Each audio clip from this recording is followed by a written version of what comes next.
कि उन लोगों के वीडियो बिल्कुल मत देखना जो कभी ब्राज़ील रह के नहीं आए। जो कभी ब्राज़ील नहीं गया है और वो ब्राज़ील के वीडियो बना रहा है तो बिल्कुल मत देखना। तो नमस्कार दोस्तों, राजा भैया ब्राज़ील वाले में एक बार फिर से आप सभी का हार्दिक स्वागत है। तो दोस्तों, एक बहुत इंटरेस्टिंग वीडियो लेके आया हूँ। एक क्वेश्चन आया था आज कमेंट में, एहसान मोहम्मद करके एक सब्सक्राइबर हैं, उन्होंने क्वेश्चन किया था कि राजा भाई which Brazil state issue faster permanent residence. ठीक है, तो उनका ये सवाल था कि ब्राज़ील की कौन सी स्टेट सबसे फास्ट परमानेंट वीज़ा इशू करती है और स्टेबल यूनियन के बेसिस पे। और उन्होंने I hear from some YouTube channel that there are different time frame in different state. तो किसी यूट्यूब चैनल से उन्होंने सुना है, कोई वीडियो देखा होगा कि हर स्टेट का अलग अलग टाइम फ्रेम है, तो काइंडली गाइड मी कौन सा फास्ट है और कोई दो स्टेट उनको रेफ़र कर दो। ठीक है, थैंक्स इन एडवांस। तो एहसान मोहम्मद जी के क्वेश्चन पे हम वीडियो बना रहे हैं। तो देखो दोस्तों, क्या होता है, जो फेडरल पुलिस है वो फॉरेनर्स का रजिस्ट्रेशन करती है, federal police permanent visa issue करती है। इसमें स्टेट्स का कोई इन्वॉल्वमेंट नहीं है, किसी भी स्टेट का फॉरेनर से कोई इन्वॉल्वमेंट नहीं है।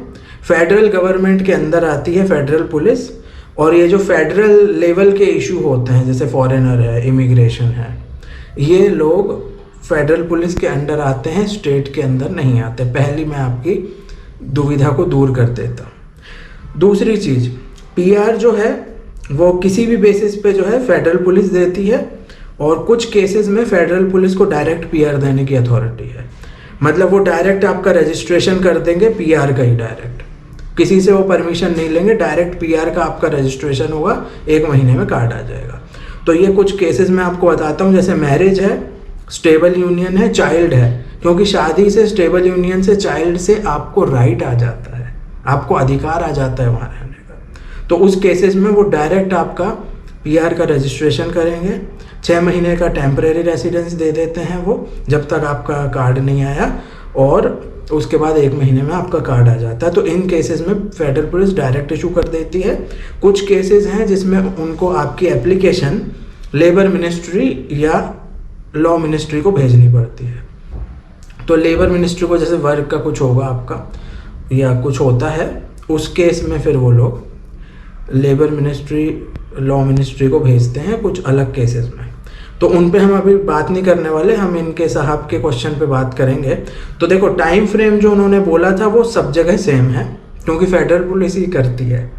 वीज़ा का रजिस्ट्रेशन है फॉरेनर्स का, आपका वीज़ा पीआर रिन्यू करना है, टेम्परेरी वीज़ा हो, पीआर हो, ये सारा काम फेडरल पुलिस करती है। उनका सबका टाइम फ्रेम सेम है। अब इसमें क्या डिफरेंस आता है वो भी मैं बताता हूँ। एक बार जब फेडरल पुलिस आपका रजिस्ट्रेशन कर देती है तो 30 दिन में कार्ड आ जाता है। ये अभी नई पॉलिसी में हुआ है, न्यू माइग्रेशन लॉ में ऐसा होने लगा है कि आपका जैसे ही रजिस्ट्रेशन किया 1 महीने में आ जाता है। तो फिर डिले किस में होता है? अब जैसे कुछ यूट्यूबर ने, किसी ने बताया होगा आपको, तो पहली चीज़ तो मैं ये कहूँगा कि उन लोगों के वीडियो बिल्कुल मत देखना जो कभी ब्राज़ील रह के नहीं आए। जो कभी ब्राज़ील नहीं गया है और वो ब्राज़ील के वीडियो बना रहा है तो बिल्कुल मत देखना। ठीक है, वो 4 जगह से कुछ थोड़ी थोड़ी इन्फॉर्मेशन उठाएंगे और बोल बच्चन मार देंगे। हम वहाँ रह के आए हैं, हमने खुद फेडरल पुलिस में अपॉइंटमेंट लिया है, वीज़ा रिन्यू कराया है, वीज़ा अप्लाई किया है, पीआर कार्ड लिया, सब कर चुके हैं हम। ठीक है, और जो दूसरे जो जान पहचान वाले हैं वो सब कर चुके हैं। सबके एक्सपीरियंसेस हमें पता है, आंखों से देखा है, हमारे एक्सपीरियंस हमें खुद पता है। तो ऐसा होता है। अब डिले किस में होता है हम ये बताएंगे आपको। अपॉइंटमेंट जो लेने का टाइम है, मतलब जैसे आपको पीआर चाहिए है ना, फॉरेनर का रजिस्ट्रेशन करना है, तो उसमें आपको अपॉइंटमेंट लेना पड़ेगा। तो अपॉइंटमेंट लेंगे आप। अब प्रॉब्लम ये होती है कि जो बड़ी सिटीज़ हैं, Rio de Janeiro, sao Paulo, जहाँ फॉरेनर्स बहुत ज़्यादा हैं, बड़ी तादाद में हैं, वहाँ अपॉइंटमेंट मिलने में लगती है देरी।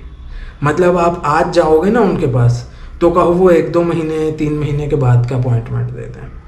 अर्जेंसी नहीं होगी ना, आपका मान लो टूरिस्ट वीज़ा है, मान लो 6 महीने का है वीज़ा, या आप वर्क वीज़ा पे हो, है ना, या आपका टूरिस्ट वीज़ा 5 ईयर वाला है, तो आपको जल्दी नहीं है, आप तो इलीगल नहीं हो गए, तो वो दे देंगे कि हाँ भैया ले ले, तो 2-3 महीने बाद। तो कई बार ऐसा हो जाता है कि तादाद ज़्यादा है फॉरेनर्स की, तो रजिस्ट्रेशन करने वाले लोग भी आते हैं, first time registration, visa renew वाले भी आते हैं, पीआर रिन्यू कराने आते हैं, टेम्परेरी वीज़ा रिन्यू कराने आते हैं, टूरिस्ट वीज़ा रिन्यू कराने आते हैं। और वो रेफ्यूजी वाले वो तो केस अलग ही हैं, वो लोग तो आते ही रहते हैं, कहीं वेनेजुएला से आ रहा, कोई कॉन्गो से आ रहा, कोई अफगानिस्तान से आ रहा, कोई सीरिया से आ रहा, तो वो वाले तो केस अलग ही हैं। ठीक है, तो क्या होता है भाइयों बहनों, आपको अपॉइंटमेंट में देरी लगती है फेडरल पुलिस में, फिर वो अपॉइंटमेंट वाली डिले होता है। बड़ी सिटीज़ में फॉरेनर्स ज़्यादा हैं, Rio de Janeiro, Sao Paulo, even Brasilia, तो वहाँ आपको अपॉइंटमेंट में देरी लग सकती है। कई जगह वो लोग वॉक इन भी अलाउ कर देते हैं कि वॉक इन में भी ले लेंगे आपको, कई जगह वो अपॉइंटमेंट देते हैं और उसमें फिर डिले होता है। तो अपॉइंटमेंट लेना के समय में डिफ़र कर सकता है थोड़ा बहुत, और कई बार कई महीने लग जाते हैं अपॉइंटमेंट लेने के लिए।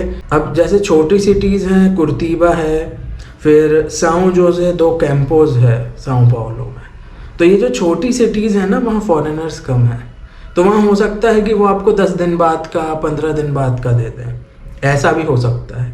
या फिर आप कुछ अर्जेंसी अपनी बताओगे तो वो आपको और जल्दी भी दे देंगे, है ना। तो ये सब चीज़ें होती हैं, आपको बात करनी पड़ेगी। अगर जल्दी अपॉइंटमेंट चाहिए तो आप कन्विंस कर सकते हो कि सर हमें जल्दी दे दो थोड़ा, ये हो सकता है बात।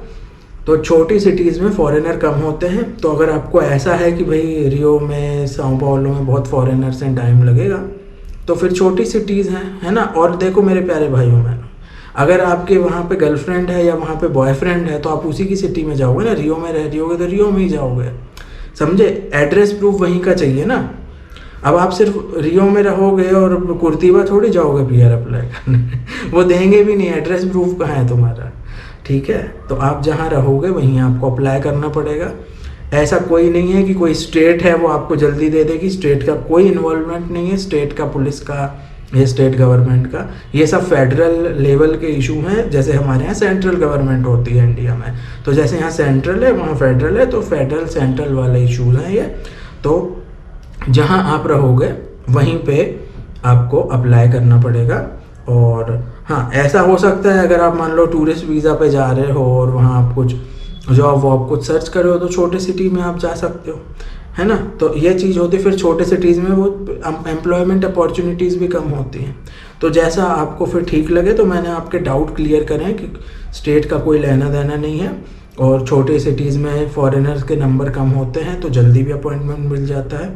कुर्तीबा भी बहुत छोटी नहीं है, लेकिन हाँ as compare to Rio Sao Paulo छोटी है वो सिटी।